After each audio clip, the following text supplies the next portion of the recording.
Welcome to the show called Nisayah, and I'm your host. Oh, I have something really exciting to bring to you today. We have a very interesting guest on the show today. His credits are just so wide and so vast and so long. I'll let him tell you all about that. But he's done a lot of wonderful things. He's one of the greatest actors that I've ever encountered.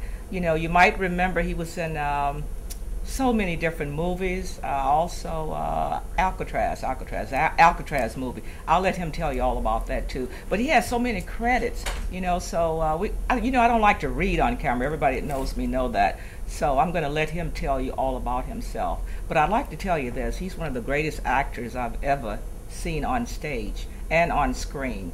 And you probably know who it is by now. But I'd like to introduce to you Mr. Carl Lumbly. How are you, Carl? I'm done. I'm doing pretty well. A little overwhelmed by your introduction, but that's okay. I have been doing this for quite some time. Okay. I certainly don't want to go through all of my credits because I don't want to do that to you. But I would say there are certain projects that I've been very fortunate to be a part of, many of them on stage.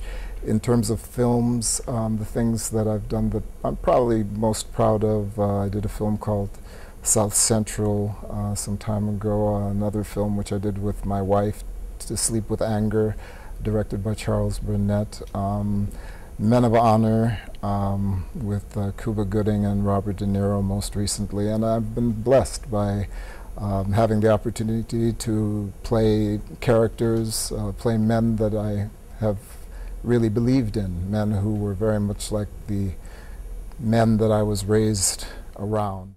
You started out as a journalist and a writer. Yes. And you worked in Minneapolis for the Associated Press. Mm-hmm.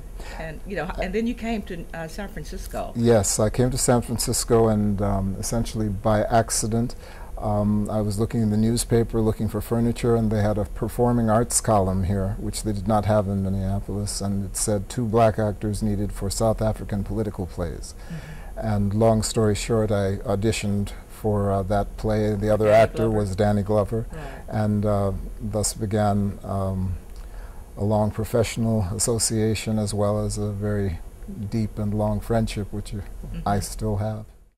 Cagney and Lacey, that's where I remember you from. That's right. Yes. That's right. And you did that for many years. I did that for a number of years, and it turned out to be the most important job I ever had in my mind, because that's where I met my wife. Vonetta McGee. Vonetta McGee. And she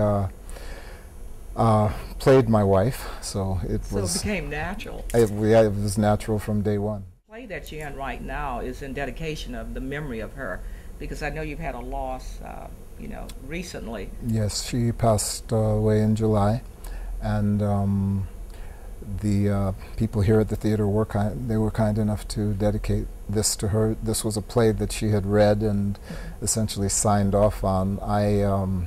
She was my touchstone to sanity in many ways, and she had impeccable judgment and taste, and so anything she felt was worthwhile, I tried to apply. Well, she was beautiful, fabulous, and just very talented. Mm-hmm. And I know you did many other plays, and then what happened when you got married and you went into doing other movies. Tell us about Escape from Alcatraz. We'll go back to that and come up. Escape from Alcatraz, that's the one I really remember. That's the first film I ever did, and I had one line in it to Clint Eastwood, "Where you going, cracker?"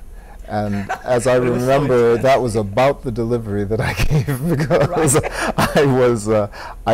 I had to work to get my street prison thing going. Well, we're going to take a little break here on Nisayah, and we'll be right back to talk to Mr. Lumbly more about what he's doing here in San Francisco at the Playhouse.